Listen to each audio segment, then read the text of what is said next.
Побежал. Возвращение домой. Гималайскую медведицу Лаулю, которую в апреле нашли истощенные рыбаки Приморского края, выпустили в дикую природу. Специалисты Центра реабилитации тигров и других редких животных выхаживали малышку 1,5 месяца.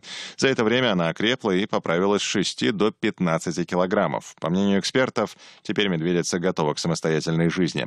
Лауля осталась сиротой, когда ее нашли рыбаки. Она еле передвигалась и даже не пыталась убежать от людей. Ее маму так и не смогли обнаружить.